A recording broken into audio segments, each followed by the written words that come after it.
Hard Mark Podcast. Shrimp on the barbie.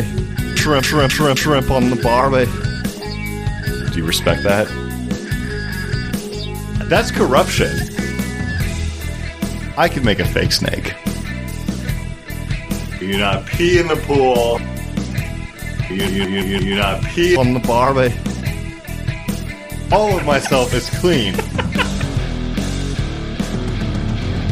Broadcasting from Donaldson's Gym, where we stack more plates than a dishwasher at Denny's. Welcome to the Hard Mark Podcast, a show where I, Eric Donaldson, wrestling fan of over 30 years, introduce one match per episode to my co-host who has never watched wrestling. We talk about the backstory, we watch the match, and then we rank that match on our ever-growing list. The purpose of this show is twofold. First, to see what happens when someone who's never watched wrestling is introduced to its most notable matches, and secondly, as a window into the mind of the man of 54,097 compliments, the Soul Skater, the Maitre D' of Matt Drama, the Tampa Bay Topsider, the Living Painting, the Talent, the Wet Dream Weaver, Flying Ryan Murphy.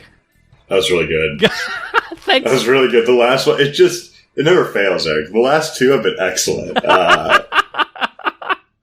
I do what I can. How's it going, man? Yeah, pretty good, you know. Good. We've I mean, you know, I'm acting as if we just started talking, but that's not technically the case. I guess welcome everyone to episode 48 of this thing that we call the Hard Mark Podcast. Welcome everyone. What a monumental episode this is going to be. Plenty of wrestle talk, plenty of non-wrestling related things that will also be discussed as well. Ryan is swigging down a Truly. Meanwhile, I've got one of my last remaining pumpkin beers that I am swilling down as well. So it's time to end that season. Fall? What's your favorite season? You strike me as a summertime guy. I do like the summer, but like hands down, without question, it's the spring. Yeah. Why? It's just. Is this a callback to your old days of lawn care? It's just like I don't know. Like recently, lawn care is not a bad point. I'd forgotten I owned a house at one point. Yeah, exactly. Should we check the value of that house? Because I'm sure it's gone up since we last talked. I get emails about it once a month, and I want to die every time I see it. Like, I really do. It's really sad. There's a smell in the air in spring that you don't get at any other. There is a smell, and it's weird because here in Las Vegas, like it's happening now in January. You can kind of tell like it's warming up. Mm-hmm. It's getting lighter out. It's an amazing season. It's an incredible season, and without question, it's my favorite season. Wow! But it's just, I'm kind of passionate about spring. You know, after the Seattle winters, you know, sure, those dark Seattle winters. I like the rain, but like it's too dark, and then it starts getting lighter and it's a mood changer.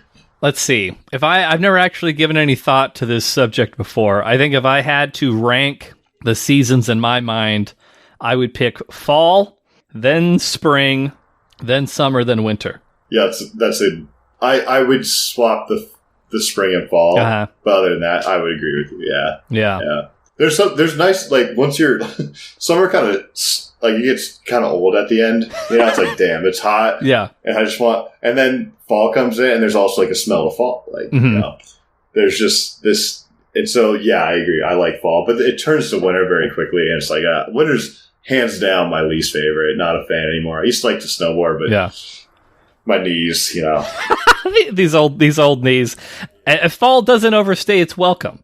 No, it doesn't. You know, there's never any point where I'm like, oh, I'm so sick of all this lousy fall weather. Well, if you think about it, like it's weird because fall is like September 21st, and then it runs 3 months to December 21st. But really, you're pretty much in winter from like late October. You know, so you get like maybe a month of fall, like real fall, and then it's basically winter. They should change it up, make fall 1 month, and make winter 5 months. You know, so people really understand how shitty winter is. Like, don't get it confused with the fall, like a great season. You know, I mean, If it wasn't for the fact that this podcast is absolutely going to make you not eligible to run for any political office, I would say you've got a hell of a platform on your hands here, Ryan. Well, one more thing real quick. I think I talked about it before, but the daylight savings thing. Sure. We had an argument about it. But it's happening. It is really happening. When? I believe it was supposed to happen, but COVID backed it up. It was... And I firmly believe in it. I'm so this moving back the clock is so fucking ridiculous. And if there's nothing else we as a society can agree on, I promise you the thing we can agree on is just leave the clocks forward. That's it. Leave it. Who cares? Like, give us in the evening. Give us an extra hour a day. No one gives a fuck about the morning. You know, that's nobody in this entire society. Right. You know, like, that's one thing. This is such a layup politically. Why hasn't any politician, why has not that been their stance? I know. Why just now is it like a thing, you know? Like, yeah, exactly. Fucking no one wants this. Like, right. So. Everyone in their fucking precious Farmer's Almanac out there. God damn Fuck it. off, Ben Franklin. Pisses me off, yeah. Like, I blame you. Do it. Do it, like, quickly. Do it right now. Do it tonight. Like, I don't need to wait till next. Do it right now. Like, change it. Make it an hour forward. That's right. It's as everyone knows right now, especially you, Ryan. Today is March 24th. You're listening to this either March 24th or perhaps a little bit later. I encourage you to listen to it the day it comes out. But you know what? If you don't get around to it until a day or two later, that's fine. But today, March 24th, fucking do it, politicians. Get off your ass. Yeah. Stop the filibustering and the gerrymandering and give the people what they want. A permanent hour forward forever. Get AOC and, Mitch McConnell, yeah. Get those two up there and have a, bipartisan piece of legislation going right there on the day and just make it happen, right. And then seal it with a kiss. Seal it with a kiss. All the best things in life. What a beautiful thing. Right. Bridge the party lines. Give us what we want. Move the clocks forward and seal it with a kiss. I will die on this hill here today. Man, okay. So a couple things we should probably discuss. So I don't even know how to really lead into this topic because it just kind of organically came out when Ryan and I were speaking prior to the start of the show here today. Ryan literally dropped a bombshell on me, and I didn't really know how to respond to it. You've never been to a concert before? No. How is... No. And you're a huge country music fan. I mean, honestly, you might even just be, you might like more forms of music than anyone that I know. Thank you. I don't know if that's a compliment or not, but big country guy, big pop punk guy, clearly, because that's what got us talking about this subject. Big hip hop fan from all appearances as well. But you've never been to a live concert. No. And so the closest that you've come is a company sponsored event where people were brought in to perform at a company which you could say is a concert, sort of. The names were so big that I feel like I had, technically it was a concert, Right. I've seen the Killers, right? How many people have seen the Killers? Right, exactly. Hardly anyone. But yes, it was not like the Killers concert or an event. It was just a work event that they brought in, yeah. Right. They were playing the cafeteria area. Everybody was kind of, getting soft serve ice cream. It was a pretty cool thing. You should have seen Greta, with Gwen Stefani trying to touch her. I would have liked to have seen that. I'd hold her back. I bet you did. Getting too handsy with Gwen Stefani. Well, she's got those abs. Yeah. Greta, that is. Yeah, no, I don't know. I've never been that driven to it hasn't excited me. I feel as I get older, the nostalgic type of stuff is tempting me to go back and be with my people, I don't know. But you're not leading the Jews through the sands of Egypt, Ryan. You're just a dude who's never been to a concert. I don't know. For me, sporting events has always been way more fun to go to than a concert. Where the music quality is worse. I'm not I'm not even disagreeing with you, but you don't know that because you've never been to a concert. Right. You're saying that, this thing's much better than this other thing because of XYZ. You've never done the other thing. Right. That is true. I spent a lot of my late teens, early 20s going to shows in like downtown Seattle. Like I would go to the Showbox. Back even before there was a Showbox Market and a Showbox Sodo, I just went to the original Showbox, which is, Market, which I'm not even sure if that's open anymore. I used to go to there was so many, Graceland, then it became El Corazon. Like I went to all these sorts of different venues in my early 20s. What were your friends just not into that like scene? No, that's the thing. Like my friends were heavily into music, and it was always odd to them too. They're like shocked by this like statement even. Like, big concert goers. Oh, so your friends were going, and were they inviting you or just like no? Like I never had an interest to like spend any money on like a concert. I just didn't. It didn't like also like my time. Like I do get bored very easily, and like I feel like a concert. Like none of the bands were really like I don't know, but like I was never really interested enough to go spend like 4 hours at a concert when I just listen to music in my car. I don't know. I just didn't care for it. It wasn't my thing. But like people have always been shocked by this. Like you've never been like, why? Like, why don't you get, like, I like music too. I really do. I don't know. So that's it. I don't, I just haven't been, but like I said, as I get older, I kind of want to go like see maybe what it's about, like see some old stuff. And so your first concert is Garth Brooks. I would go to Garth Brooks. I'm sure you would. Concert. I honestly, if you would have asked me before we started recording this podcast, had Ryan seen Garth Brooks live in concert, I would have said, oh, almost certainly yes. I feel like now there's also like one of the things that maybe I didn't appreciate enough. There's like this community around concerts that like you have like a similarity to like the people who are there and like all that, and so that kind of I'm more interested in now. But I know you just can't like. You just listen to music. You stand there, listen to music for like 4 hours.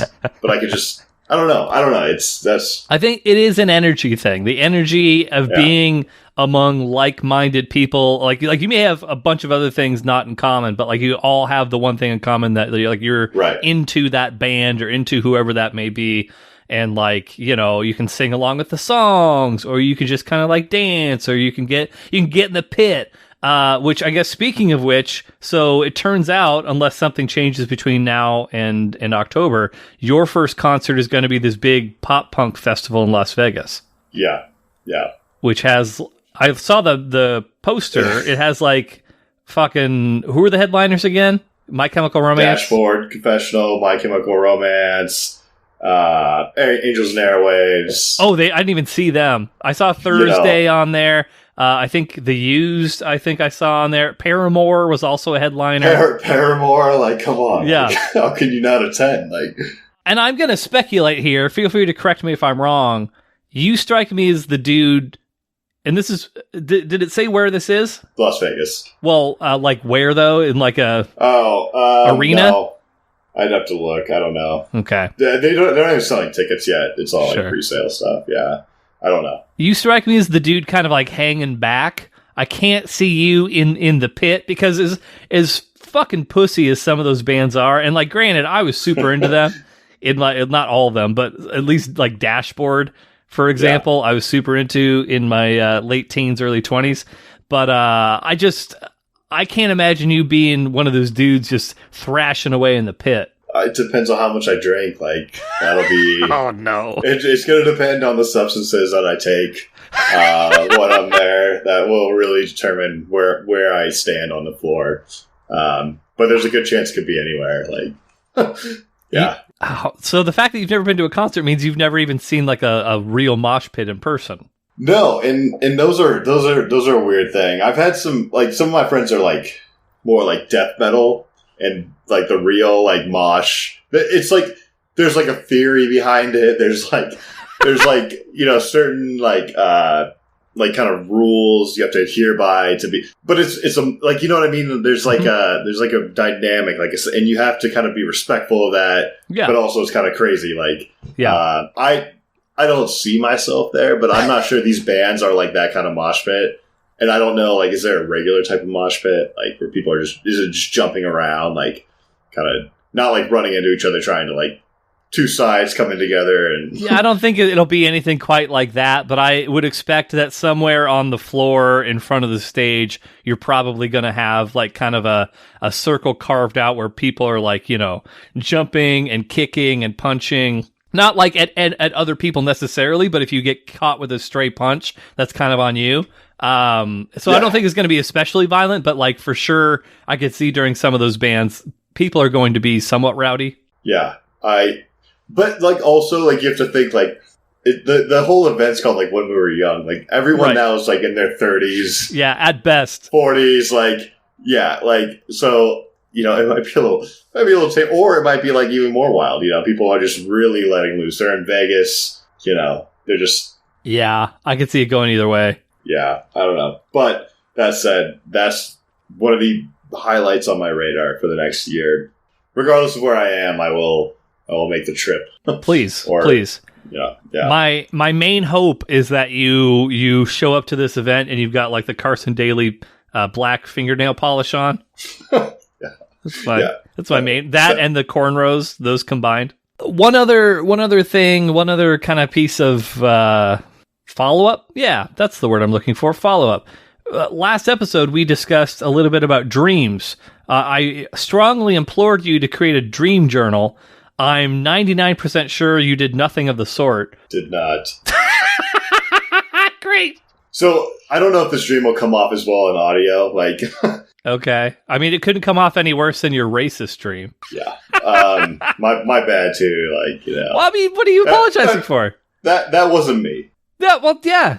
You can't control your fucking subconscious. And, like, you were anti the racist people. Yeah. I just want to play basketball with, you know, my homies. Like, right, you know, exactly. Segregation going on. Okay, like. pump the brakes now. But yeah, but no, you're not at fault for last. Nobody came away from last episode's discussion of your race-related dream thing like, oh, that Ryan, what a fucking race. Like, nobody would have thought I bet there's someone who's like, this motherfucker is racist as shit. Like.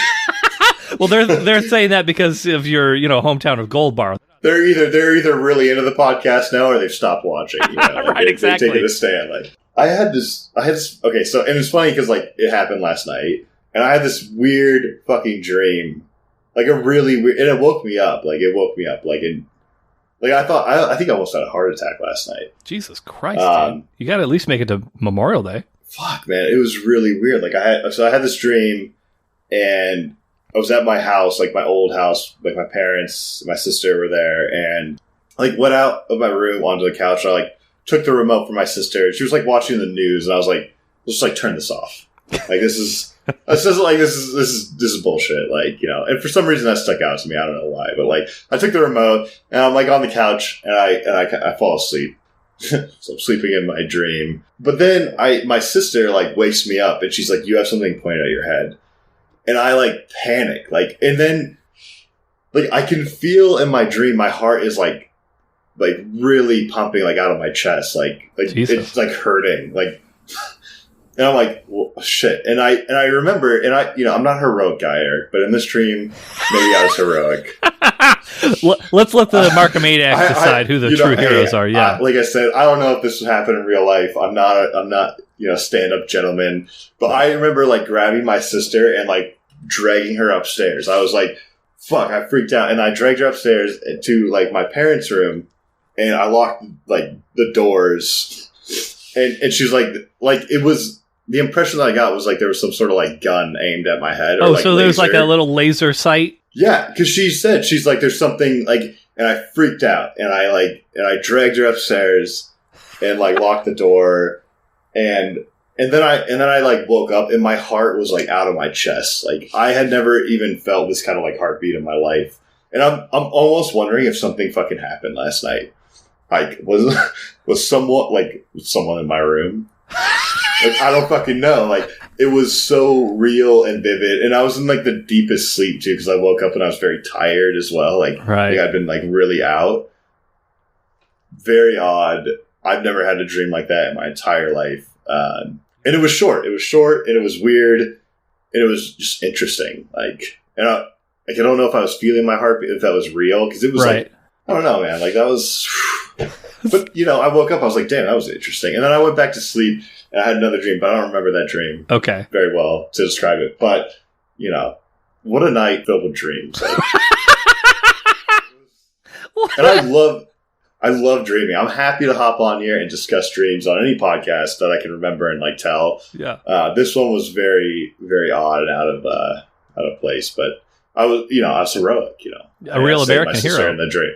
A real American hero, guns pointed at my head. Speaking of America, you know, right. like, or just a kid with a laser pen, one of the two. Yeah, right. Could have been anything. Yeah. I don't know what was pointed at my head, but I was panicked when she said it. I was like, oh my fucking God. Like, so that was my dream. I haven't really told anyone about it yet. So I do when I came back, because I went to pee afterwards.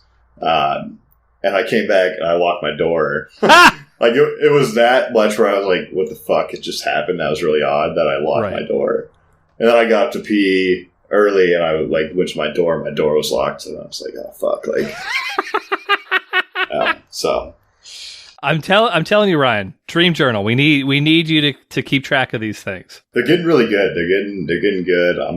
I enjoy it every night. It's part of the reason I love sleeping so much is my dreams they're so vivid. Early to bed, that 7:30 bedtime.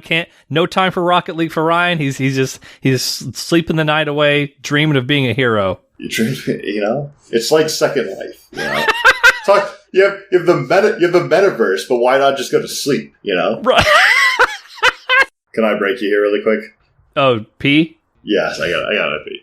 Yeah. I mean, Ryan has a very, very small prostate, so we need to, or is it a big prostate? I took what?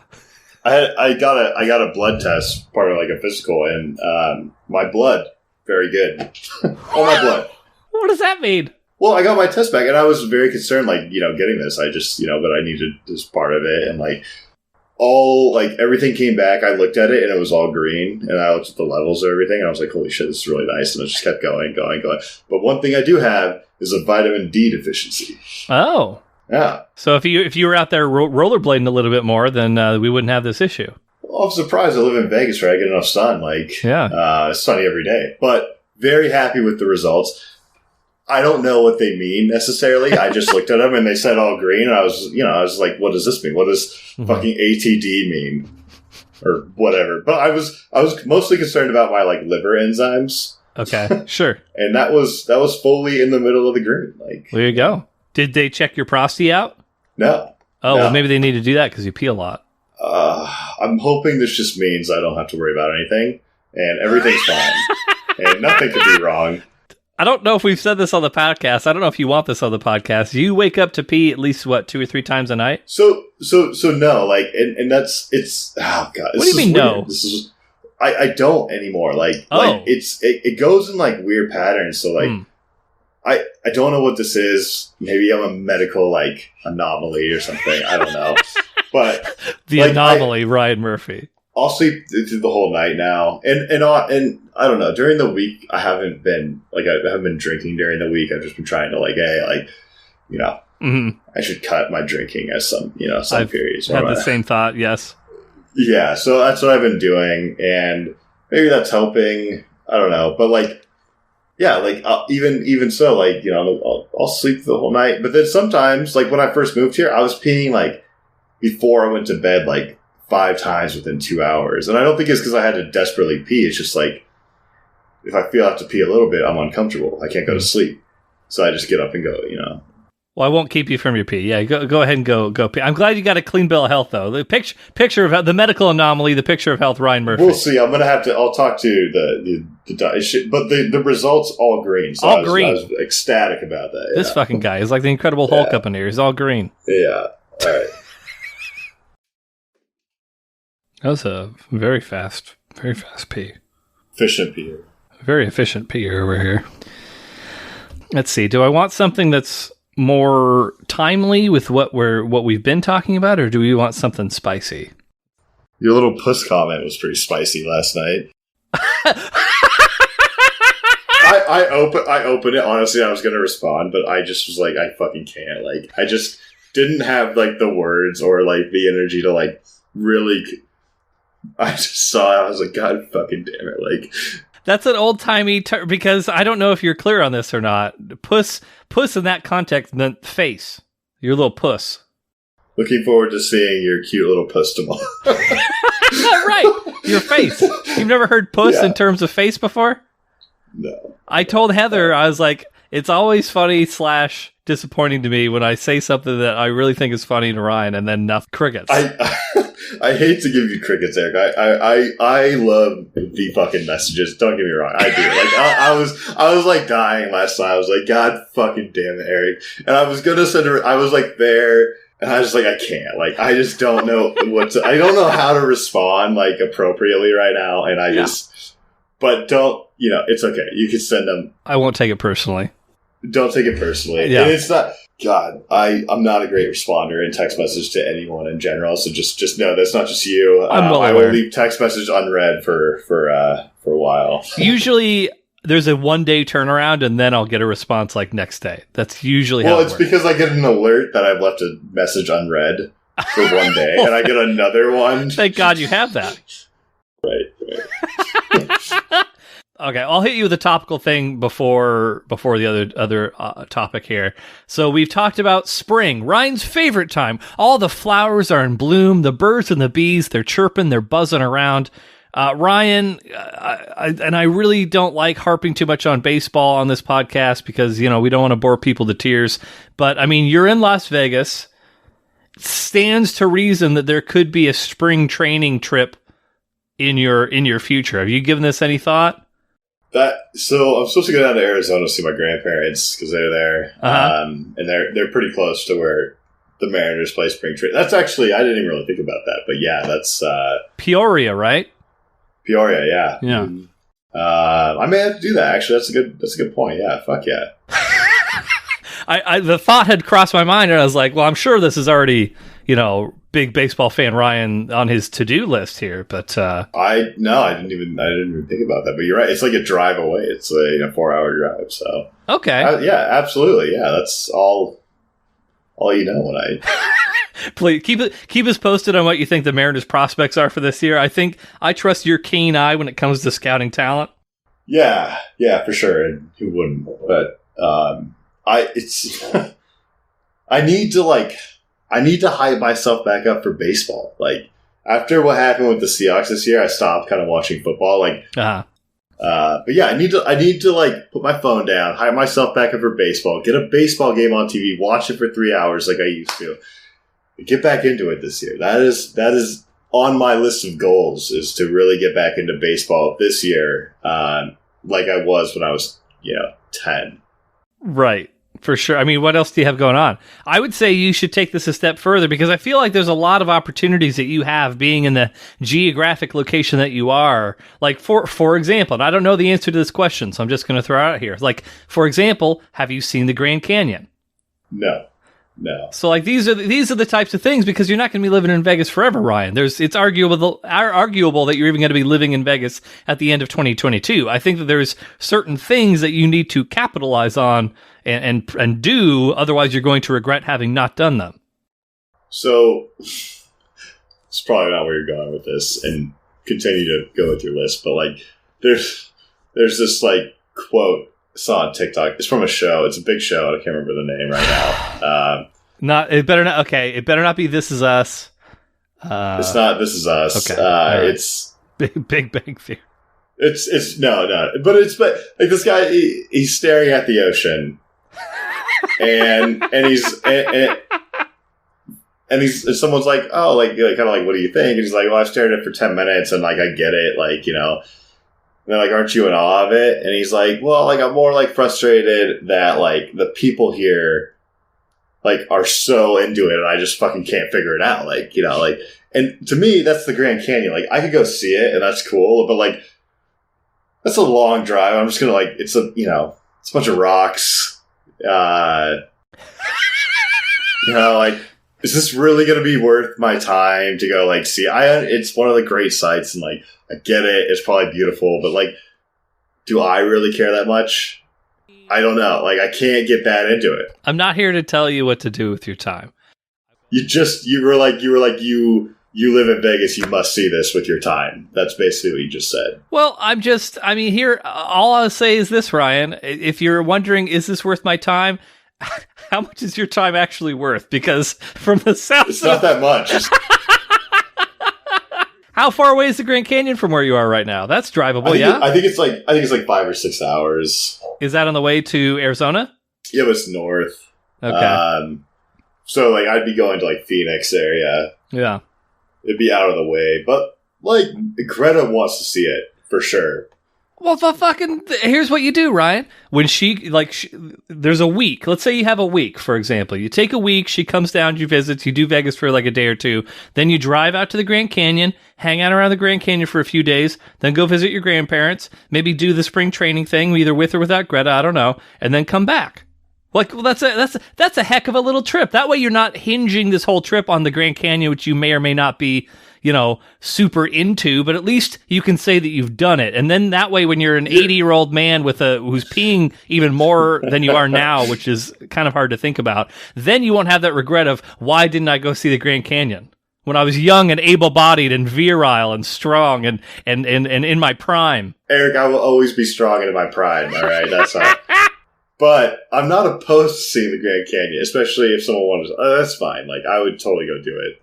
Just like for me, like, am I going to alone drive out to the Grand Canyon, go look at it, and be like, cool, and then go drive back? Like, I don't think so. Like, that to me, that doesn't sound very interesting. I'd rather go to sleep 7:30. Like, I mean, with the type of dreams you have, that makes sense. Dream about the Grand Canyon, right? Yeah. The adventures you can get into in the Grand Canyon when a sniper is pointing his gun and you're at the bottom of the canyon, you're scampering away to escape. I'll save my sister from fucking falling off the Grand Canyon. Like, be a hero again. I don't.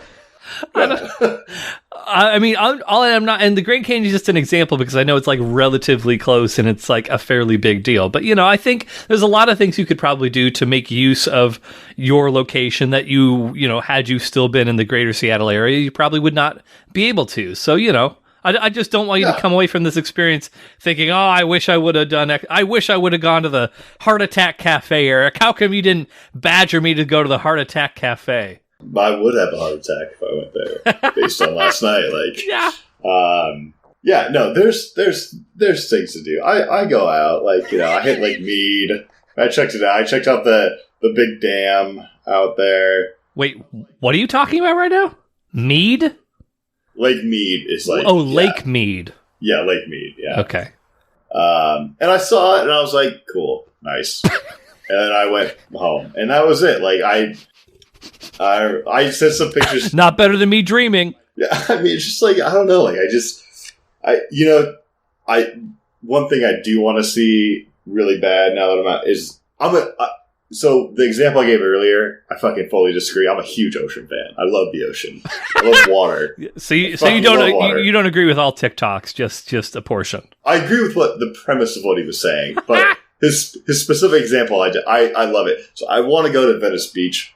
And I will be, because that's also like a 4-hour drive. So that I really, really want to see. It sounds like they maybe have cleaned it up a little bit. My roommate's like, fuck that, don't go there. It's fucking disgusting. And like, a buddy lives down there. He's like, fuck that. We were going to go to LA for our trip on President's Day, but everyone's like, fuck LA. So bad right now. Okay. So we came here, but I do want to see Venice Beach. I want to go to maybe bring my blades, hit the skate park. Like, you and I both know deep down inside you're never going to fucking use those blades. yeah. I mean, yeah. if you went the entire fall season and basically all of winter at this point, and you haven't used those blades aren't going to fucking get used, Ryan. Just come to terms with this. Fuck. I would like to say like they're gonna get, but I don't know. They've been in my closet the whole time. They're set up very nicely in my closet, ready to get out of here. I haven't grabbed them yet. But they're only $40. That's true. Yeah, like you can pass that deal up. So. If you do go to the Grand Canyon, please bring the blades, and like Greta can be your photog. Just get some sweet like blading pics in and around the Grand Canyon. Like standing on a cliff with my blades on, like, yeah. That would actually be a good picture. Like you're getting ready to jump, like you're kind of in like a low crouch, and yeah, some brink ass shit. Sure. I'll put it on a shirt. I can work on that. Thank you. One other question before we get into our wrestle talk here today. You always have the right, Ryan, as the talent of the podcast. You can, at any point in time, you can say, that's too spicy of a question for me, and you can omit to answer. And I will do my best to edit it out. I feel like you've said this probably like 48 times. What? Yeah, once per episode. Yeah. And you sometimes you've told me, hey, maybe take that out. But like for the most part, you're very forthcoming. So Ryan, this is something that came across my radar recently. I wanted to throw it out in front of you. Have you ever sent dick pics? No, I haven't. I have never sent a dick pic. And it's because even with my long-term, girlfriend of many, many years, a decade, she would never want to fucking see a dick pic. Not only long-term, but at the moment, long distance as well. Yeah, no, not even that. If I were to do that, I would get the most like "what the fuck" response, and probably other words, like better words. But yeah, it wouldn't go well. Even I don't think so. I mean, maybe like. Are you talking yourself into the premise of sending Greta a dick pic right now? I've never done it. Like maybe I'm like overthinking. Maybe I have a better reaction than I thought. What could be more romantic than that? Well, like on the flip side, I would love any pics. Markomaniacs. You heard it here first. Ryan is willing and able to accept all pics, nude or otherwise. You'd like to. Yeah. You can find him on TikTok. Yeah. No, I've never. And like on Reddit, like a lot. Oh my god, like. There's a lot of dick pic posts about like, oh, like why did you do that, or like have you like blah blah blah, and it's always like so fucking ridiculous. Like I just don't think like they're appreciated that much. So I've never like gone out of my like knowing and understanding that that's the case, which I get. I've never done it. Like it's never even really. I've never been like, oh damn, I really want to send a dick pic right now, but I can't. Oh, I wish I could. Right, yeah, it's never been no. But that said, if that's what you're into, if Greta really loved dick pics, I'd totally just send dick pics. Sure, like no big deal, like whatever. But I just know it's not a thing that like anyone likes, so I just don't like it. Right, that's kind of what it is. Yeah. So just to kind of extrapolate what I'm hearing here, so it sounds like you probably, even if you had not been in like a long-term relationship, you probably just wouldn't be a dick pic guy in general then. No, like that's I think it's one way to get you like cut off if you're like trying to like do the dating thing. I have to imagine, right? Like that cannot be received well by like 90% of women in like anywhere, right? Like right. I think. I have not met. I don't associate with women who are like super big into the dick pic thing. And if I do associate with them, they don't fucking tell me about it. Yeah, like it's just I don't know. It's not even that. I don't know. It's not that shocking to me. The fact that people keep talking about it, like maybe they really want to or something. Like I don't know. Like it's just sure, fine. If you're into it, that's great. Like send dick pics all day. Like but. I don't know. It's just it doesn't seem well received by anybody. So I just whatever. I think the strategy would be just to like right down the barrel, just like right, the hole just staring right into you. Oh no, I think, dude, I disagree. Like, I don't think that'd be the way to go. First of all, like one, you have to be like erect, right? Like. Or you said a soft dick pic. Like. No, you don't. You I too, for the record, just so there's no confusion about this, I also have never sent a dick pic before either. But I would wager good money that you do not send a flaccid pic. Yeah, I don't think you send the flat, but I don't agree with your angle like on that. If you were to send I think you got to go from the top, like. I mean, that's where we disagree because you want it to like peer into their soul, right? So you just go right down the barrel. It's just staring them right in the eye, and then they know what they're dealing with. I think there's too much biology with that. Like you're looking at like the urethra, and, like like you got to go from the top. You're just showing like the substance of it, like like what this really is. You don't need to show all the functions of it. You just show what it is. How large. the girth. You catch it all at once. Like, yeah, I would think like a dick pic from right in the front could be deceitful, like a little bit, like because it doesn't show. Maybe you build up to that. Maybe you start with the engorged member from the top view, etc. Yeah. But then eventually you build your way to right down the barrel of the gun. As they get into it, maybe that's the strategy, right? Maybe. To get women into it is you from the top and then it's seductive, right? Like, right, like a series of 5 pictures where it gets more and more, just like, and then it's just a full on frontal view. Like when the doctor sticks it like in there's a camera that goes into your urethra or something, like then you get it. You just keep going, like right. I mean, if it's good enough for a catheter, it's good enough to get a picture taken of it. Do they do that? Do they stick cameras? I have no idea. I don't think. I mean, I'm sure that there are cameras that can go into urethras. I've never had one personally. I would never want anything again up my dick. I don't care how much you want that picture. Like it's not coming. I almost never catch when the soundbite at the end of the episode happens, like when we're recording live. But that I just caught that. That's good. For sure. I never again want anything in my dick. Have you ever taken? We'll pivot a little bit. So no dick pics. How about any like sexy pics? You ever taken any sexy pics? I'm not as sexy as I used to be. And I haven't, but I would do that right now. If I was feeling really sexy and I wanted to show Greta, like, I would do it. It would be, but here's the thing, like, it would have to be kind of funny in a sexy way. Like, yes. You know, like I couldn't just mere shot myself, like, holding, you know, I'd have to be like a creative way of like, look at how good I look right now. Right. It's funny though, like, you need to spice in some humor. I understand. You can't just be straight, you know, eroticism. Because it's not going to work. I would take, like I said, any pic that came from Greta my way, I'd be like, holy shit, nice. Fuck yeah. Like, whatever. I don't care if it's funny. I don't care if it's anything. I would take anything. But for me, like, you have to throw, like, something into it. Like, I have to get creative. I have to, like, you know, how do you do that? How do you be original? Like, yeah. Yeah, I think the most recent time I ever did anything remotely similar to that, and like it definitely was like 95% funny and 5% sexy. I remember a buddy of mine, we were helping him move out of Detroit, and he had, do you ever watch It's Always Sunny in Philadelphia? Oh, yeah. The dick towel? The dick towel. What season? Is it later? Mid-season, I want to say. Okay. But like it was a towel where it looked like you were a naked man.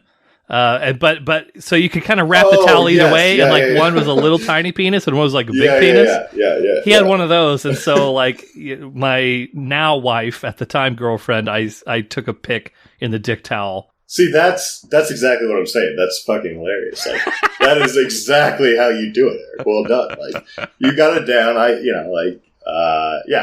That's what I'm saying. You have to come up in a way like that. That's gonna. Fuck, I gotta think of ideas now, because, like, now I want to send one. I'm gonna have to get my creative juices on, and send something out. But yeah, it will be like a sexy bod pic. Right. Not a dick pic. A rip to death. I think if anything, you hide the dick. Yeah, you probably hide, if you're not gonna, I think option A is you hide the dick. Option B, and I know you already said, you drew your line in the sand, I'm not putting anything in my dick ever again. If you maybe are shaky on that, maybe you've kind of second guessing yourself on that strategy a little bit, just put a rose in there. That sounds exactly like what I was saying. Nature's vase. No. I also if you get sent a pic, you know, which you can, right? Like that, you know. Yeah, I hear some people have that happen to them. Yeah, and then you try to replicate that, right? Like.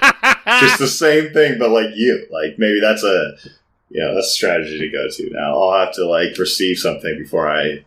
So again, and I say this this is something that legit has been said in just about all 48 episodes so far. I know that by the time people are hearing this, it is past this date, but at the time of this recording, we're pre-Valentine's Day. We're like 3-ish weeks away from Valentine's Day. Ryan, there's a phenomenon that I'm not sure that you're aware of called boudoir pics. There's men's boudoir pics that exist. you could get boudoir pics taken of you and send them to Greta. What is a boudoir pic? It's like classy, fancy, not necessarily nude, but they can be. But like kind of erotic photography. Mm-hmm. Let me just hold on. Let me pull up some and I'll put them in front of the camera here. So let's see here. So are they? Is it for men or is it like? It's usually for your significant other. But like, is this like service geared towards men taking pics or like anybody taking pics? Well, I mean, I don't know of like the specific company or anything like that, but like most boudoir photo shoots are like of women. Okay, but like men have so this is like a serious one here. Let's see if I can get this in. I don't know if you can see it. Yeah, hide the dick. Hide the dick. Like, right. And you don't have to hide the dick, but like he hid the dick. Sometimes they can be more humorous. Here you go. So it's a dude on the bed with some pizza slices on his chest. If I if I had that with just my two cats, that might work. Right. You know. This one. So like, yeah, again, hiding the dick. I don't like the shape of that guy's knees, but here you go. Here's another one. Like you can't see anything because his crotch is too dark, but like it's implied. Yeah. There's a lot of implied nudes in the boudoir space. That's That makes for this context that makes sense. Also, like butt cheek. I think you could do this one pretty good. Yeah, right. So are you on the fence about this? Is this something you're considering for Valentine's Day 2022? Tonight I'm considering. Tomorrow I may just totally forget about it. Like, this is gonna go the way of the dream journal. I can fucking guarantee you. Ryan makes a lot of promises on Thursday nights that he forgets about Friday morning. Yeah. But to know the options out there, fantastic. Like, that's. I won't tell Greta that we talked about this. That way, if you do decide, because I think that would be phenomenal. You know what? Like you told her I was going to kill her on the boat. I didn't tell her. I just posted that on the social media channel, which you can find us on Instagram, Facebook. Email us at hardmarkpodcast@gmail.com, Twitter, etc. We're on all those social media spaces. Reach out to us. Remember, if you ask us a question, we will always lead off the episode with your question, so make sure to send it in. But no, I wouldn't tell her about it. You know what? If it was within reason, Ryan, I'll even put this out here to sweeten the pot a little bit. If the pricing for this was within reason, assuming you would let me post at least a portion of the photos on our social media, I would consider paying for your boudoir photos. So all this said, you would consider paying for this. We would need to discuss specifics on like what's allowed to be posted, what's not. What is the cost of this? But you would consider paying. You wouldn't just be like, for sure that's coming out of. Like, do we have a budget here? Like, what's happening with this podcast? I'll talk to the Hardmark board of directors. I don't know yet. Am I not on the board of directors of this podcast? You need to give it another 50 episodes or so before you get there, pal. Jesus Christ. But, I'm saying that I'm not going to pay, $1,000 for your fucking boudoir pictures here. But I don't think it would. You think it'd be $1,000? I don't know. No, probably not. Like maybe a couple hundred. I don't know. Yeah. But I would consider, depending on what the cost was and what I could tell you, Eric, I would not consider paying out of my own pocket for this. I would not consider. So you're going to have to consider whether or not, our fund will. I'm pretty sure you won't even fucking do a cursory Google search of this, much less pay $200 for it. I haven't. I have not. It was so just in short, it would be up to me to Google search Las Vegas male boudoir photography, establish a price point, and then take it from there. Were you searching on Bing or Chrome? I haven't searched any. I just Google searched. I didn't search Google Vegas. I didn't get the spicy stuff because you're not on Bing. Is Bing where the action happens? Bing is where the porn happens, Eric. Oh shit! Bing is where the porn happens. Yeah. So just so you know, in the future, wrong places. You gotta Bing it. When in doubt, everybody, you gotta Bing it. You gotta Bing it. All right, let's talk about wrestling. Let's get into wrestling. We've done enough jibber jabber for today. All right, Ryan. The last time we saw a gentleman by the name of Hulk Hogan. Was a pretty notable event. I don't know if you remember that. Do you remember that? You remember that. Yeah, no. Do you? Like it was yesterday. You remember what fucking happened. He turned heel. He turned bad guy. Yeah, I do vaguely remember the match you're talking about. Yeah, he showed up at the very end. They were expecting the third man as part of the NWO, and fucking Hulk Hogan showed up. So he turned heel, and he aligned himself with Scott Hall and Kevin Nash to form the New World Order, or the nWo for short, Ryan. This event sent shockwaves through the landscape of professional wrestling and would help to usher in a whole new era of wrestling and bring swarms of people back after the low point of the early to mid 1990s. So the goal, Ryan, of the nWo was simple: to take apart WCW piece by piece and to take control of the organization for themselves. So each week on WCW Monday Nitro, it would chronicle the efforts of the nWo in destroying WCW from the inside, while WCW was desperately looking to fight off this threat. It was an easy-to-understand formula that led WCW to dominate the WWF in the ratings for nearly 2 years straight. In particular, the nWo was presented as an entirely unique entity. So their interview segments were always preceded by an announcer stating that the following message had been paid for by the New World Order, and the segments themselves were shot more like a music video than a traditional pro wrestling interview segment. So in short, it was way cooler than anything WCW had ever done before. Any questions around that? Sounds like TikTok. The nWo was really truly the innovators of a great TikTok. Yeah. Does TikTok have a limit of the length of your video? Yes. What is the length? So generally it's 15 seconds, but you can now go up to a minute to 3. Longer, but 15 seconds in general. Gotcha. But yeah, gotcha. I'm just saying, everyone's a fucking innovator nowadays, this is where it stemmed from. Fucking, yeah, okay. Noted. So let me go ahead. I'm going to share with you a link to an nWo interview segment. This is in the very, very, very, very beginnings of the nWo. So they had just formed. This is kind of one of their first interviews that they had performed after Hulk Hogan had joined their ranks. So let me send you that link right now, sir. But this is probably, when you talk about your classic TNT wrestling, this would have been probably right around the era that you would have caught little glimpses of that. The following announcement has been paid for by the New World Order.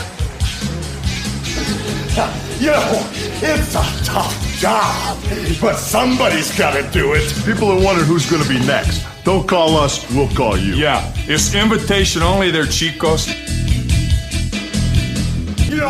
Billionaire Ted, with all of Ted's horses and all of Ted's men, you're not going to be able to put the WCW back together again. The preceding announcement has been paid for by the New World Order. I think Hulk kind of looks like he's in his prime right here. Hulk is very unique in that you could really argue that he had two very distinct primes. His absolute probably physical peak was in that early to mid 80s run of I'd say between 84 to 87, 88-ish or so. And that was definitely one of his peaks. And then the other peak would have been this nWo Hulk Hogan run. I feel like this is what I remember of Hulk. This is what you said, mid to late 90s. Yeah, that video that we just watched would have been in 1996. Yeah. Yeah. So I think the classic TNT wrestling that you mentioned way back in episode 1 was probably right around this. I mean, Hulk Hogan turning bad put WCW on the map in a lot of ways. No, he just looks. I mean, maybe it's the way they shot the video, but that he looks like a new Hulk Hogan, ready to Yeah. Yeah. And it wasn't because of the kind of the shadowing and everything. I don't know how clearly visible it was. He's got a beard now, so he still has the white bleach blonde mustache, but now he's got a black beard. You're right. Around I can see that now.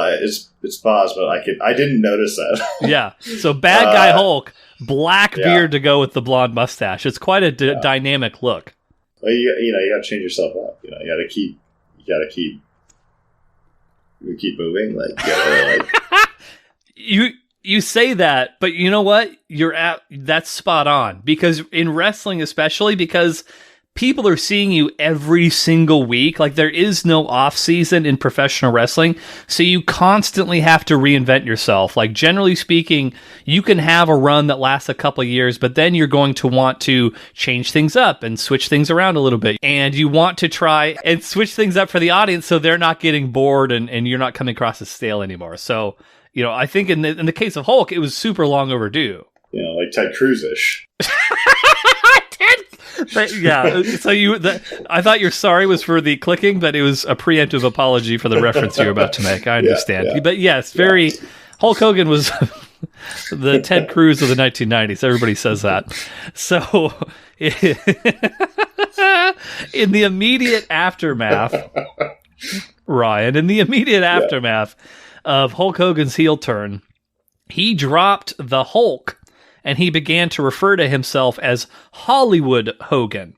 It is speculated, Ryan, that this was not only done to help give this new persona a different identity, but to also avoid paying royalties to Marvel Comics for the rights to the name Hulk. How would that have been with calling himself Hollywood? So then he was calling himself Hollywood Hogan instead of Hulk Hogan. Oh, because prior he was paying. Correct. Yeah. So he was paying a certain amount of money, and I think that amount of money kind of changed over the years, bit by bit. But yeah, the Marvel Comics character of the Incredible Hulk predates Hulk Hogan. I'm sure you don't remember this. We talked about this on a very early episode of the program. But Hulk Hogan got the name Hulk Hogan because he was on a talk show alongside the dude who played the Incredible Hulk on the TV show, Lou Ferrigno, and Hulk Hogan was bigger than him. And so the host of the show was like, "You're bigger than the Hulk." And then from that point, he became Hulk Hogan. I'll probably ask you that again in future episodes.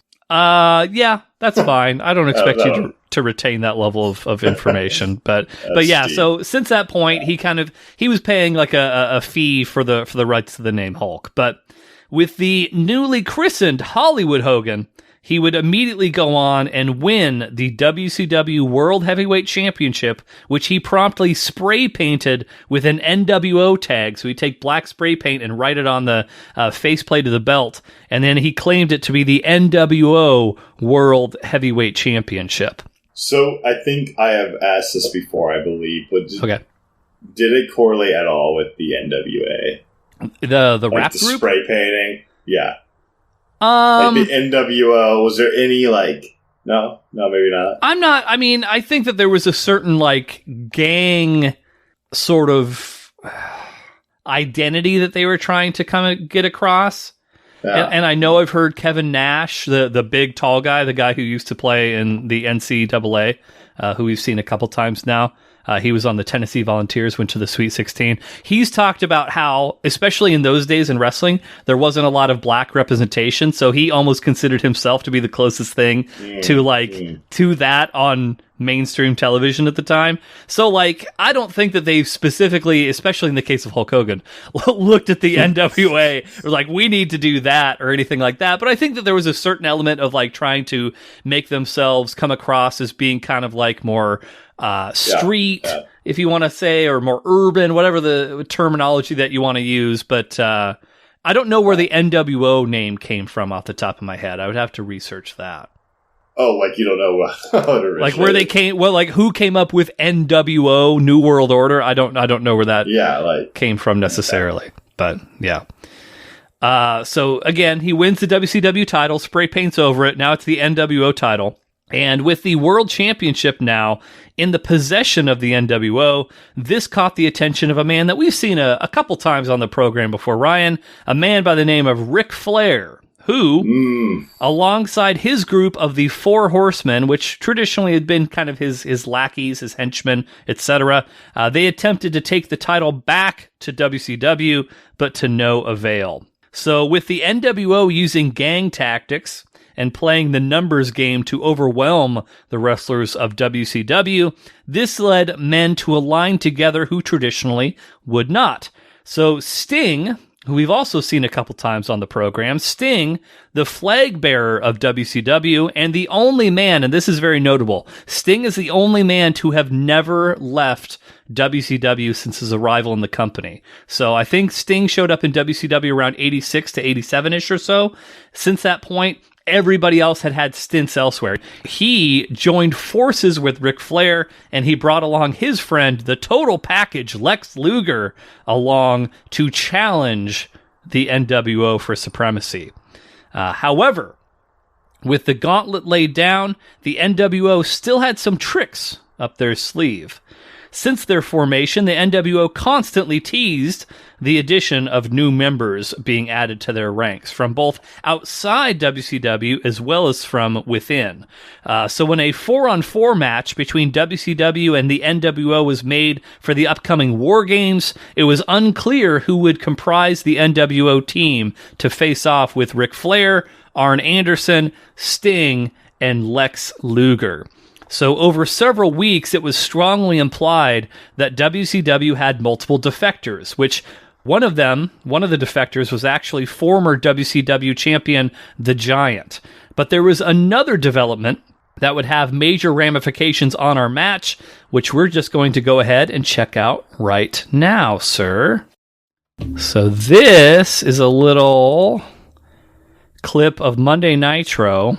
I'm standing out here in a parking lot minding my own. No! That's no! That's it! Oh, that's right! Oh, no! Sting has turned! He's been bought off by DiBiase! It is Sting and the nWo! No! Oh, you thought you'd never see this. I said you can't trust anybody. You can't trust us all here. And there you see it. Sting standing side by side with the nWo, beating up his partner Lex Luger and getting into that limousine. What are we going to do for the War Games? So we just saw a little clip of Sting turning his back on WCW, something nobody ever thought would happen.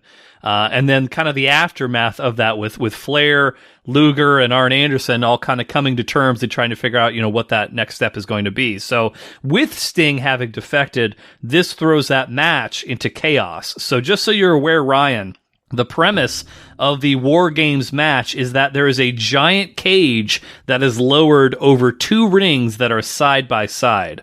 And so there's a cage that goes over both of these rings at the same time. And so there's one man from each team that will enter the cage every few minutes, and the match is only able to end after all participants. So after all 8 men have entered the cage, and then one member of either one of the teams has submitted or has surrendered. And so WCW appears to have a huge disadvantage being a man down, but who knows what backup plans both the nWo and WCW have in store for one another. And that is our match here today, ladies and gentlemen. Ryan's record, as it stands right now, 30 wins, 24 losses, 2-match losing streak. I can see that Ryan has that eye of the tiger. He wants to break that streak. A little bit of one extra morsel of data before we watch this match.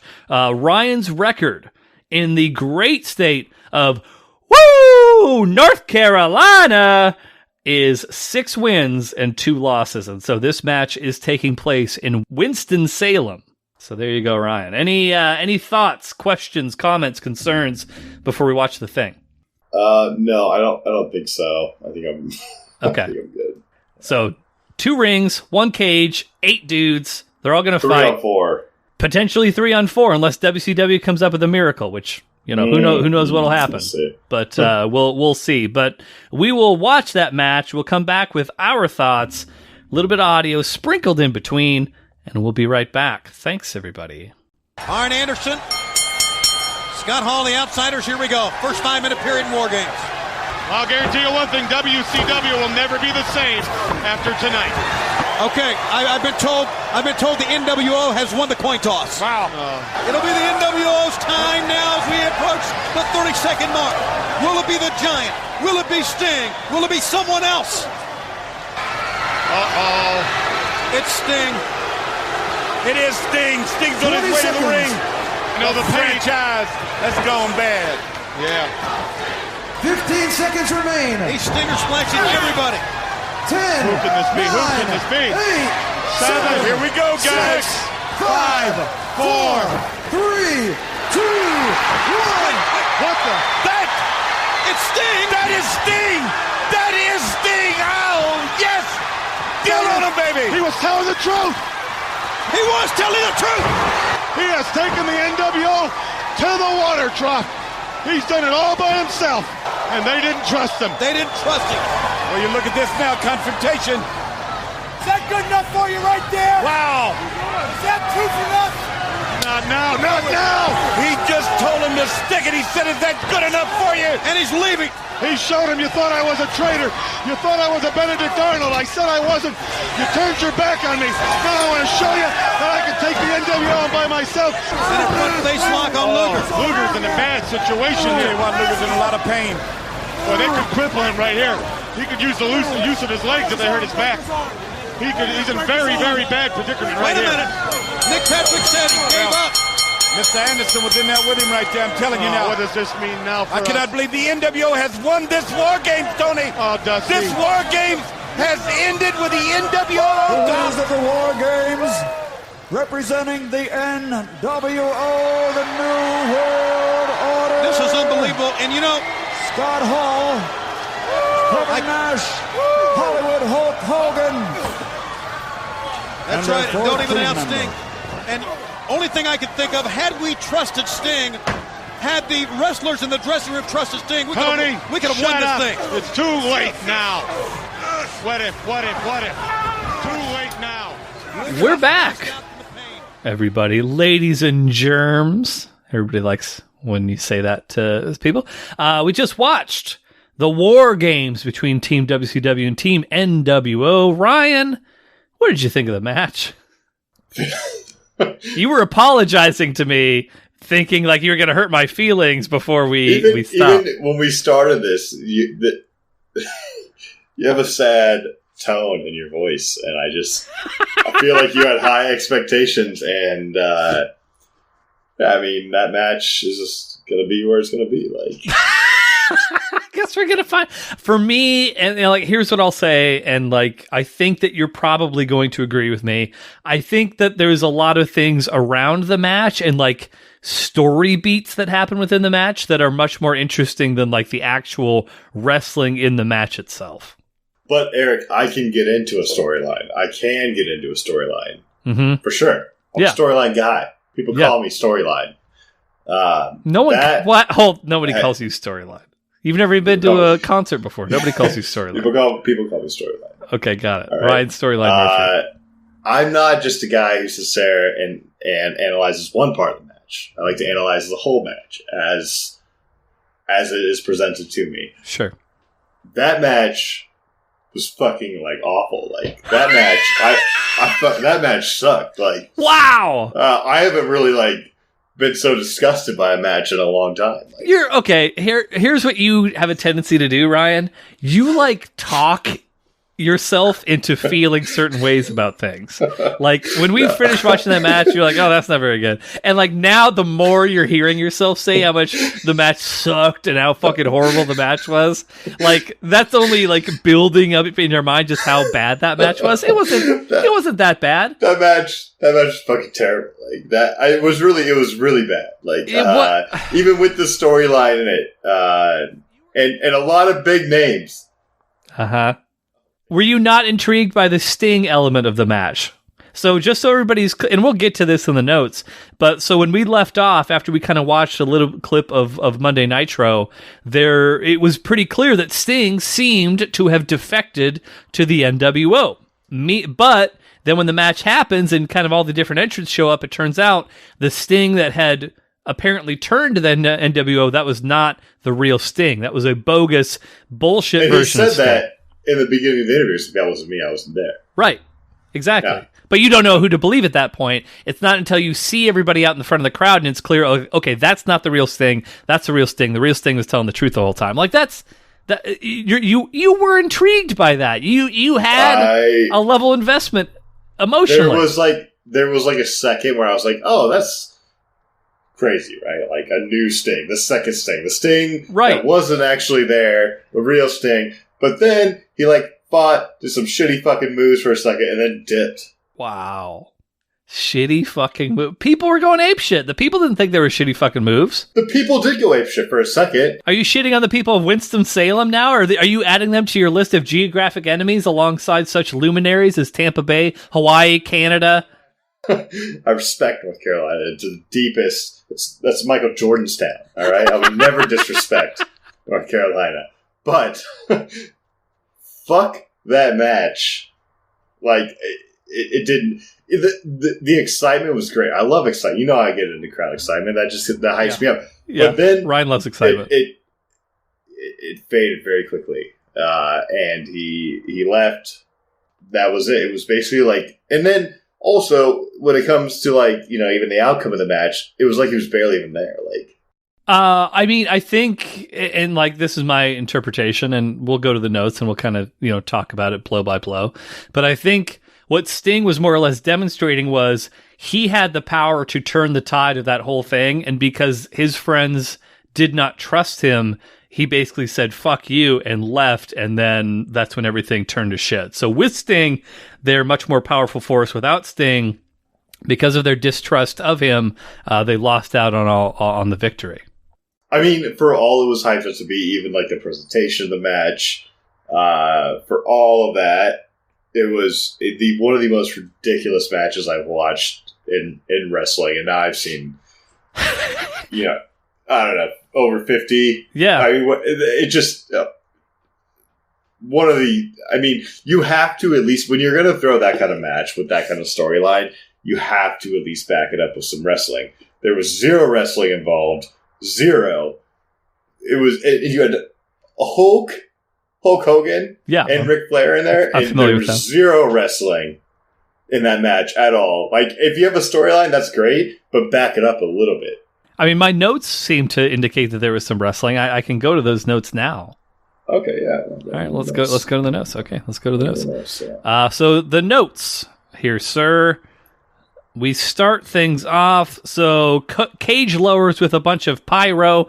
You love fire. Who doesn't love fireworks, Ryan? So I'm saying build-up was great. Build-up was great. Yeah. Promo from Team WCW. It's implied that there seems to be no fourth member of the team. As we mentioned earlier, Sting shows up. He pleads with them that it was not him. They do not believe him. And so then Michael Buffer explains the rules, which... I mean, these rules are not like super easy to understand necessarily, but the way Michael Buffer explains them, they sound like the most fucking complicated things of all time. The short version is nWo has only confirmed Hall, Nash, and Hogan. WCW has only confirmed Anderson, Flair, and Luger. So you don't really know who the fourth man is going to be for each of those teams. So the first entrant for Team nWo is Scott Hall alongside the $1 Million Man Ted DiBiase. And then for Team WCW, we have Arn Anderson, which we talked a little bit about. You seem to enjoy Arn Anderson. Absolutely. It's my guy. Arn Anderson always looked like a 50-year-old man. From the time that he broke into the business to the time to now, he's always looked about 50 years old, give or take. That's why you look up to that guy, you know, as a wrestling figure. You know? Right. Ryan aspires to have his hairline someday. So they have their 5-minute period where they're kind of going back and forth a little bit. There's some spine busters, etc. I don't know that there's anything that like really wowed you when it was just the two of them. In fact, I think there was a point, and maybe there was a certain element of you kind of just. Because for me, if I'm watching something and I'm determined to make it shitty, I'm just going to build reasons in my head for why it's shitty. No. Because you said this. You said, hold on. You said this, Ryan. You said, I don't like the format of this match. But you also, at the same time, did not understand the format of the match because you wouldn't let me explain it to you. Eric, let me back up for 1 second. Like, I was fully wanting to engage in this match. Even after it started, I wanted to love this match with my heart wrapped around it. With your whole heart. Dashboard confessional style. I wanted this match to be great. And it just continued to deteriorate every second, like, that it went on. This is a little harsh, but okay. Is that it? Is that your whole statement there? I was just you said, oh, like you wanted to hate it. I did not want to hate it. I wanted to love it. I did. I really did want to love it. And it could never live up. It was constantly failing. So we get word from the commentators that the coin toss is happening backstage to I can't keep a straight face with your constant shitting on this match. There's a coin toss that's happening. The commentators are letting us know to determine who gets the advantage between Team WCW and Team nWo for sending out their new members. And wouldn't you know it, the fucking bad guys, the nWo, they win the coin. They have the advantage. Just to sprinkle like an extra little layer of bullshit, they do this fake coin toss, just a little bit extra. How dare you call it fake? You know that they were tossing that coin and Hulk Hogan was there. Tails never fails. That's what I'm saying. Like they could have, that would have been one improvement. Well, we can discuss later, but I'm just saying. Yeah, save it for Murphy's Law, pal. Yeah. But the nWo wins. Kevin Nash, the former Tennessee Volunteer, enters. They originally Arn kind of fights them both off for a little while, but eventually they play the numbers game and they start fighting. I think there was legit one move in the entire match that you actually kind of liked, and that was where Kevin Nash hoisted up Arn Anderson on his shoulder, and then he just kind of tossed him onto the turnbuckle head first. The chain link. No, so the ropes are being held with those buckles in the corner. There's a point where Nash has Arn Anderson up on his shoulder, and then he just kind of heaves him, and then Arn goes head first onto the buckle. There was a point where you're like, oh shit, when that happened. I think that's literally the only time during the entire match that you actually said, oh, that was a good move or whatever. But you also seem to enjoy some of the chain link shit. I'm just saying, that I don't recall it. Maybe you mixed it up as you wanted me to love the match. I didn't. I didn't. You exclaimed when that move happened. It's called Snake Eyes, Brian. Don't fucking. Okay, maybe I did. Don't gaslight me. I'm just saying there was only one move in this match that was good, and it seemed like they were all using it. It wasn't a single. They were all throwing each other into the chain link fence by the neck. Yeah, and I was like, damn, that's kind of brutal. That's a real move. And, but I don't, that was the only one that was impressive that I recall. Maybe if I look back at the tape. Okay. You're not wrong. The moves were not oh my gosh, what a cool move that they weren't even close. Yeah. I don't disagree with you about that. I just think that the story of the match and the crowd, because the crowd were legitimately at certain points literally standing. Not when he said the state. So there was a point where the commentator was the crowd is literally standing, and then they immediately go to a shot where you can clearly see everyone sitting. But with that said, there were points in the match where they actually were all standing. Like when Ric Flair showed up, when the real Sting showed up, people were emotionally invested. Right? They were literally, they paid for an event that they loved, and they were literally, for a brief moment, on their feet. I don't know why you're so defensive about this. I don't know why you're just saying, digging your heels in. I'm just, the crowd, even if you want me to just be oh, the match sucked, but the crowd was that good, the crowd wasn't even that good. The crowd was good. The crowd had moments where it was I even stated at one point, I was oh, that's sick. The crowd's really into it. And then immediately they sat back down. There was a point in time very early on in the run in this program where we had a conversation about cloning, and I said that I would raise your clone baby. I take that all back. I would never raise your... Little kid Ryan, I'm sure, was this argumentative little piece of shit who would go out of his way. Once he's made up his mind about something, fuck you, he's not changing his mind. And I would never want to raise that child. I would never raise that child. Yeah. I think for me, I'm just stating facts. But for you, you think it's being argumentative. I think you are being argumentative. You're not being fair and rational about any of this. I'm trying to be fair and balanced. I think I am. I think I am a fair and rational and balanced guy. I think I try to come into these matches with the most optimistic tone, but there was nothing there. All right, we'll move along. Okay, so now the member of Team WCW shows up, Lex Luger. Any thoughts on Lex Luger? You mentioned the one move where he did the jumping forearm smash to the head. You said you wanted to do that to somebody. Yeah. Yeah, well, I mean, so again, not to show this and match beautiful anymore, hair, beautiful hair, beautiful locks, like came in flowing. That was nice touch, but that's a move that like is done in every wrestling match through the history of the world. Like no wrestling match has ever been without it. So It wasn't like, oh, this match, like nice. It was just they did it so much and so, like pretty well. Like I was like, yeah, I would love to do that. Inspired me a little bit. Good. Well, I'm glad Lex Luger inspired you. Next entrant from Team nWo is Hollywood Hulk Hogan. Fires up, quickly double teamed. He gets roughed up by Arn and Luger, and then eventually the numbers game again catches up with Team WCW, and the nWo managed to kind of take the advantage there. That goes on for a little while before, wouldn't you know it, fans start chanting, "We want Flair." Ric Flair arrives. House of Fire. Was that the highlight of the match for you? Was when Ric Flair showed up and just started hitting everybody in the balls and hitting everyone with brass knucks? That was a pretty cool moment, right? Oh my God! I don't want to show Ryan. I don't want to. That was a good moment. And the fans were going apeshit. They were literally standing. I think it depends on the context. Like I could have loved great ball shots for sure. Like it's not that I hate. It's just I don't even want to like get into this. Like I don't want to be that guy who's just a douchebag about like. I mean, you're kind of like already are. It's just with the match the way it is. So many ball shots just added to like the douchebaggery like of the match. Like if I almost spit taked when you said douchebaggery. That's what I'm saying.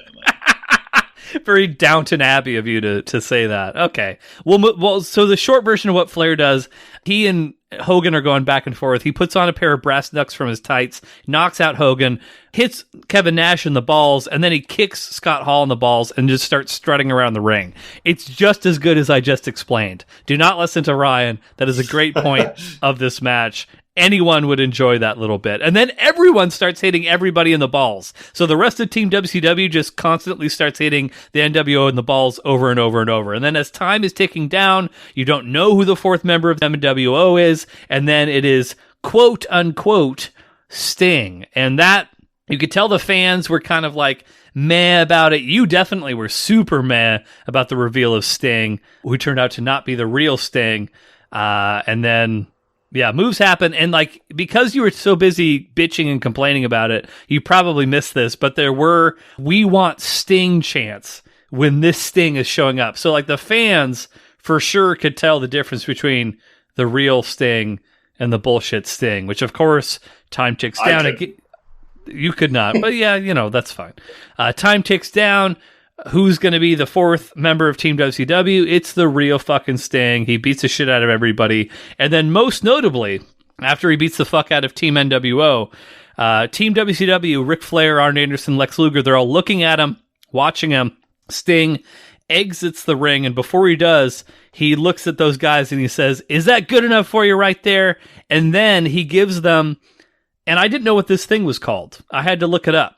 It is called the Arm of Honor, Ryan. And so the Arm of Honor, and I'll try my best to explain this. So imagine you are uppercutting somebody with your right hand, and then at the same time, you're kind of slapping your bicep with your left hand. So you're slapping your right bicep with your left hand, so you're doing those things at the same time. We've all seen this. I had no idea what it was called. It is called the Arm of Honor. It is also called the Italian Salute and the Iberian Slap. No, I had no idea. So there you go. So now you learned something today, Ryan. So if you give anybody the Iberian Slap while driving to work tomorrow, now you know what to call it.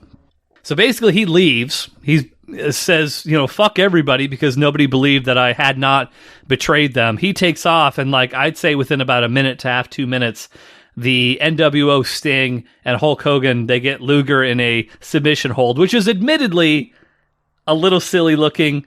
But apparently Luger has submitted. He surrendered.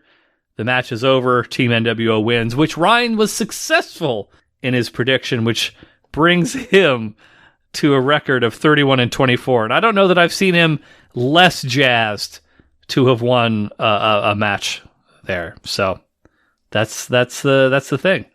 That was it. I think I expressed my thoughts. I think you did too.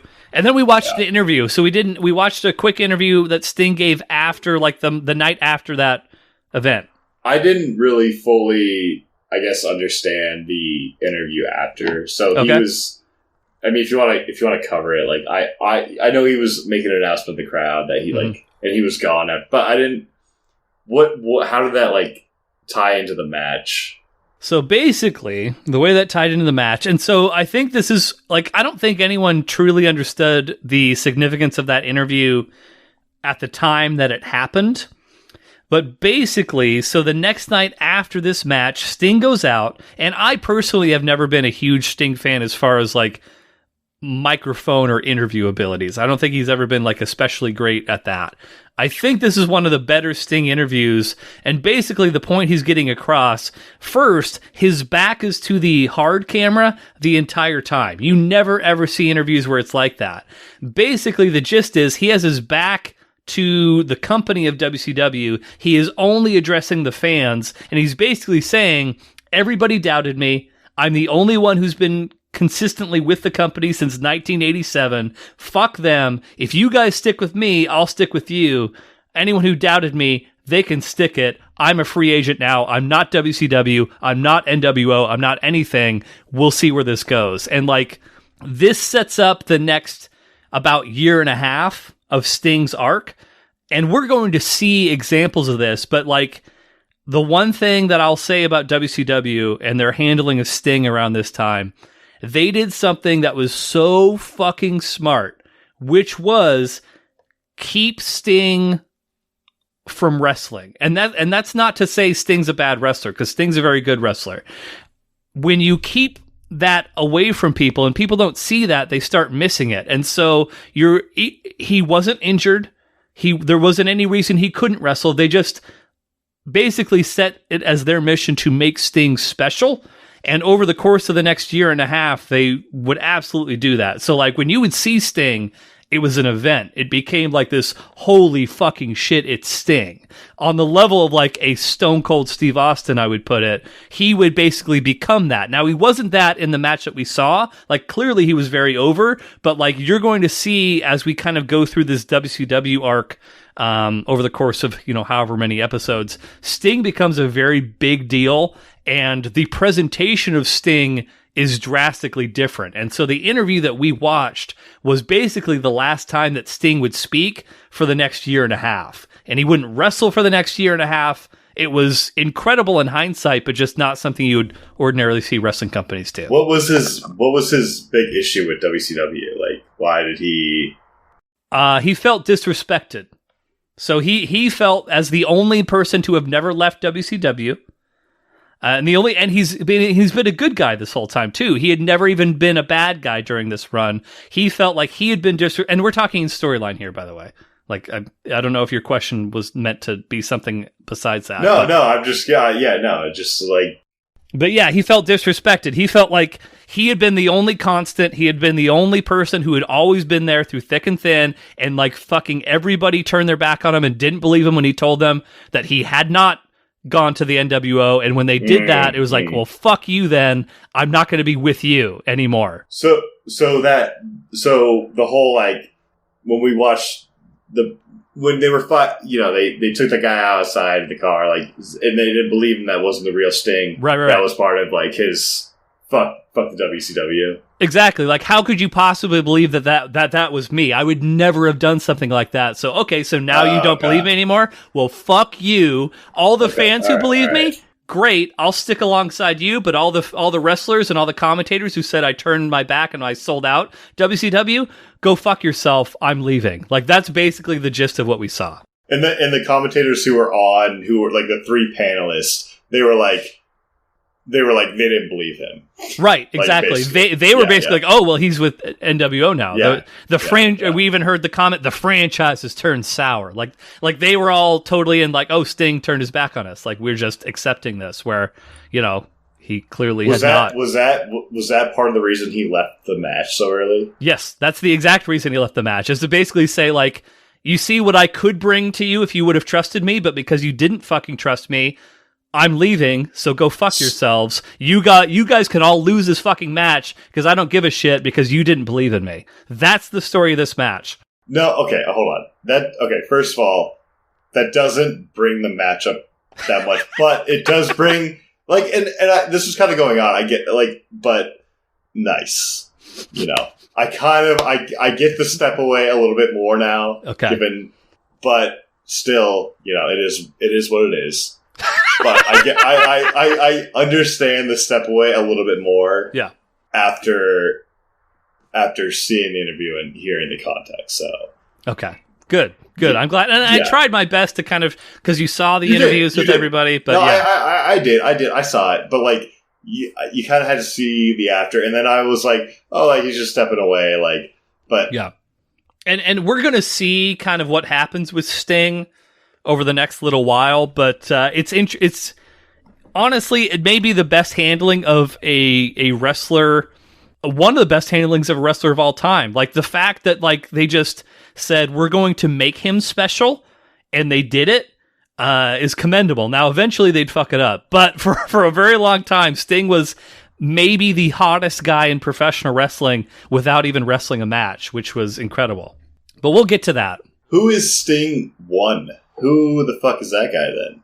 Okay, so like, is that just some like the first thing that came out? Okay. I understand what you mean by okay. That's just some dude that looks very, very similar to Sting. So the nWo basically wanted to get inside WCW's head. So we're like, oh, we've got Sting now.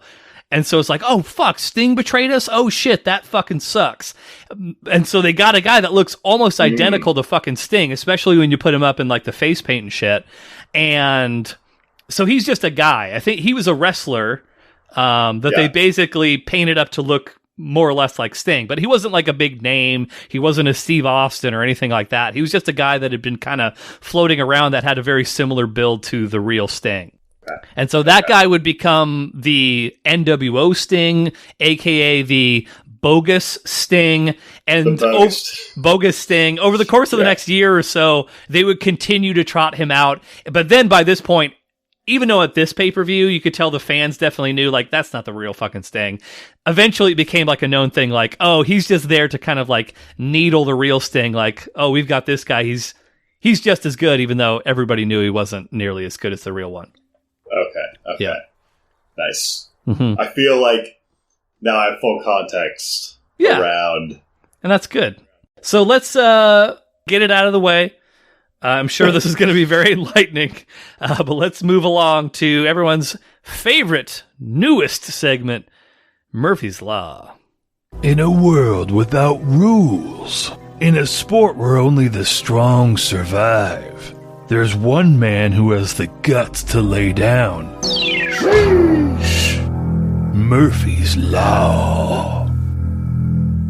So what do you got for us, Ryan? What's Murphy's Law? I'm sure this is going to be a positive thing. Like, oh, they did a really great thing.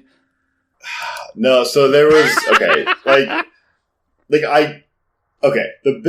big thing that I thought would enhance the match is that coin flip. That fucking like bullshit coin flip. Like, I don't understand. Like, if you're doing it behind the back, you might as well just not do it. If you didn't tell me there was a coin flip, I just would have no idea that this was happening. Right. You know? I mean, the commentators were making a big deal about it, but yeah. Well, they should have just done, like, you know, you bring, like, the top two guys who are, even in the first round, they bring those two guys, you do a quick coin flip, and if you have to fake it, you have to fake it. Like, what? But you bring that, like, cinematic experience into it, you know, like, these two guys, like, up there, they stop the match, they stand up face to face, and they do hey, you're the two captains of the team right now. And they bring the new captains of the team, and you can fake it, whatever, but just bring them out there and fucking make it, like, part of the match, you know? That would have been my big thing. Okay. I'll see if I can incorporate that somehow into this future custom match that we end up. Most matches don't have coin flips, but, you know, maybe this will. But a coin flip is, like, part of America, I would say. Like, we live part of our lives on a coin flip. You know? I already have your soundbite, Ryan. You don't need to come up with cool new sound bites. Like, a coin flip is part of America. I don't try to come up with them. They come to me, you know. All right, let's rank it. Let's get to the science. Let's get our beakers and our test tubes out. We're going to move some integers around. I don't even think I have this open right now. I should probably open that up. So you've made it pretty clear as far as where the general area. I guess my question would be, would you consider this awful or fucking trash? This has become like a tough one. Like, I feel like there was something to this match, but the match itself was so bad that it just overrid the actual like storyline for sure. Like, yeah, I don't disagree. It was terrible. Like, I mean, I don't know that I'd say it was terrible. It was fairly uneventful. Like, I know I did this last time, but I almost just want to put this at the end of bad. Like again. And I don't know if that's appropriate, but that's kind of where I don't want to put it awful. Like, it had some great names, and I had a lot of high expectations coming into this match. There was a shitty match last time, so I thought it was going to be a good match. Wasn't the case, but I'm torn. No, I think when you gave context around, I think it brought it up from awful to fucking trash to like me. I think I just got to go like, how about one up from the match I put last time? 30. So I guess, yeah, it'd be the new 38. Put it one over this, yeah. Okay, so this is the new 30. Yeah, you're sticking to the 38s, huh? 38. I'm surprised you ranked it as high as you did. I'm a respectful guy. I like to disrespect any match that I've seen, especially when so much has gone into it. But the match itself was fucking terrible. Like, I mean, the way they pinned him. Not only was it the way they pinned him, which was horrible. Like, I know what you're saying. It wasn't a pin, though. To be fair, I'm not done, Eric. I'm not done. It wasn't a pin, though. You're not. It was a surrender. It was a submission. Sure, it was a surrender. Yeah, my bad. Thank you. But it was the fact that even on that surrender, they didn't even really like hype it up. Like, it was just kind of a shitty surrender that you were like, oh, this guy's going to bust out of it in a second. Yeah. Oh no, the match is over. Like, I agree. I totally agree with that. I do not. I don't argue that at all. Okay. Perfect. Where would you rank this match? I mean, you're not that far off, honestly. You're not that far off. I would maybe even a little bit lower, honestly. Oh, okay. All right. The look on your face, I thought this was going to be too low, but it had to be where it had to be. Like, I am a guy of the science, so. Yeah, everyone says Ryan, the anomaly, the medical anomaly that he is. He's a man of science. But no, yeah, honestly, I would probably maybe even put it in the mid 40s. But that's I think that where you have it is not altogether. You might have swayed that even a little bit. Like, you might have. No, I don't know, but like, I felt that was fair, and it was where it needed to be. So okay, I am comfortable with that. I'm not going to argue you either way on that. All right. And just so you know, Ryan, next episode, another big match. We were coming with all the big hits. I know, Ryan, this one didn't hit in his sweet spot, unfortunately. But you know what? You can't bat 1,000. Even the greatest hitters in the history of baseball, as Ryan's well aware of, they're only making it on base, not even half the time. So you're not going to win them all, ladies and gentlemen. But next episode, we're going back. Ryan's guy, Stone Cold Steve Austin. We're gonna feature him in a match next time. Hopefully, we win him back. I guess we'll see. We don't want to run Ryan off of the podcast before we get to episode 50, after all. But let's get into the end of this thing. Let's finish this out the right way. Eric's Wisdom Tree. This seems appropriate, given what we just saw with Sting, who, I don't know if you noticed, but his trunks, his tights, are adorned with a scorpion, Ryan. I don't know if you knew about this about scorpions, but if you were, and I'm not recommending anyone do this, by the way, I do not advocate torturing animals. I don't care whose feathers I ruffle by saying that. I don't advocate for the torture and harm of animals or insects or fish, the bugs of the sea. I don't I don't like any of that. But if there was a scenario, in theory, Ryan, where scorpions, you took a scorpion, right, and you surrounded it with fire, so maybe it was like in a ring of fire of some kind, some gasoline had spilled, or maybe it's just in like a burning building and it's kind of in the middle of all these flames. Do you know what a scorpion, maybe not 100% of the time, but you know what that scorpion may do in that scenario, Ryan? Shut his skin. It's exoskeleton. That's a good guess, Ryan. That's not correct, but that's a good guess. A scorpion might, and have been known to, sting themselves if surrounded by fire.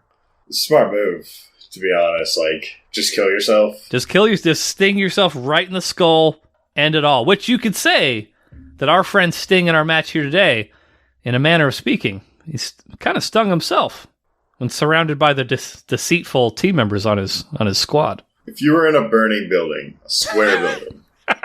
Okay, yeah, and you had a gun. Jesus Christ, man. Okay. Or you could try to run through. I don't know how big this fire is. There's no doors. You're not going to get trapped, but it's a big fire. Would you try to run out through the fire, or would you kill yourself with that gun? I mean, I think that if there is a remote possibility that I can make it out, if I believe that there's you're gonna be fucked. You're gonna have 3rd-degree burns. You're not gonna look like yourself, Eric. Your lips might get burned off. Like, I don't know. What? Like, it could be really, really bad. It's not like you're coming out of this like, oh, like, nice, I made it to the fire. You're gonna be hurt. Okay, so my options are either suffer serious burns. A serious fucking burns. I mean, is this just a big fucking long con to get me to say that I'd kill myself? Because you're really painting this in a way where I don't really know what other answer I have. I'm just there's a chance you make it out real shit, like, like you see burn victims, not a pleasant thing, but right, you get to live, maybe. I mean, if there is a chance of living, I would almost certainly attempt to make it through the fire. Like, it would have to be really, really, really dire circumstances for me to shoot myself in the head, I think, in that scenario. Would you go back in for your cat? I don't like cats. But you have a cat and you love this cat because it's your companion now. Can it be a dog? It can be a dog. It can be a dog. A little puppy that you just brought on board. What's wrong with you that you're coming up with this scenario, Ryan? Hey, they say never go back in for an animal. Is that what they said? I didn't know they said that. You got to run back through the fire. You're outside, but you got to run back through. Face burns, and then run back. Wait, so I burned. I have 3rd degree. My face is literally melting off from the original time that I got out of the fire, and then I remember, shit, I have a puppy, and then I'm considering. I don't think so. No, I don't. You're clean. You escaped with no burns. You escaped just fine. But now you forgot that your little sweet puppy that you just got 2 days ago, your little golden retriever puppy, sweetest dog alive, is in there, and now you guys. You're facing serious burns if you come back out of this alive. And he's hiding. You have to go behind, like, the dryer or something to get him. He might, I don't know, like... What are you doing, Ryan? It's a tough... When I ask you questions, it's just like, have you sent dick pics? Like, I'm not asking you questions to, like, put you in a scenario where you come across, like, the asshole. Eric, are you a hero? Are you a hero? Or are you just... I escaped with no burns. I don't even want to answer this question. This is like such a no-win question that you're asking me right now. I don't want to legitimize it. What would your answer be? You actually have cats. What would you do for your cats? Of course I'd go back in. I would get both of them, and I would walk back out, burn myself, but my cats with no burns. I would protect them. I'd protect them with my own 3rd-degree burns. I would shelter them. Here's the thing, Ryan. You already can't grow a beard and you're already missing most of your hair. So there's nothing really that fire can do to you that nature hasn't already done, Ryan. So look at me. I'd be missing all of my cool beard. Like, my full head of hair would be totally gone. Like, I have a lot more to lose in this scenario than you do. So you would leave that dog to die inside the burning building? Is that I think you preface this by saying you're against animal abuse. I'm against animal abuse. Now I would at least need to take some selfies first. Just to remember me the way that I was. Full beard, full head of hair. Your camera's inside. Your phone's left inside. So you gotta get that. My Ring camera's just documenting my... Well, in that case, I'm for sure going back in. Because if I could be a hero and then have this whole rescue documented on video, I'd for sure do it. Yeah. Viral video star Eric Donaldson rescuing a... I think we know where Eric stands in this. Right. He let his golden retriever burn to death to protect his beard and his fucking hairline. And secondly... They don't give you fucking puppies that are 2 days old. That's vicious. If somebody does that to you, then that's animal abuse as well. Because they don't, the puppies aren't. That's where you're gonna draw the line on this conversation right here. You're gonna okay, well, right? Because then it's participating in puppy mills or something like that. I don't jive with that. So joke's on you, Ryan. Okay. Well, let's call it an episode here. Episode 48. We're gonna be back April 7th. Wow, springtime. Wow. The heat of the spring. Pools are going to be open in Vegas. Ryan's going to be tanning his butthole. He's going to be taking all the nudes. Boudoir pics coming soon. And so with all that said, if you're not hard, get hard. Once you get hard, stay hard. That's all, folks. Your little puss comment was pretty spicy last night.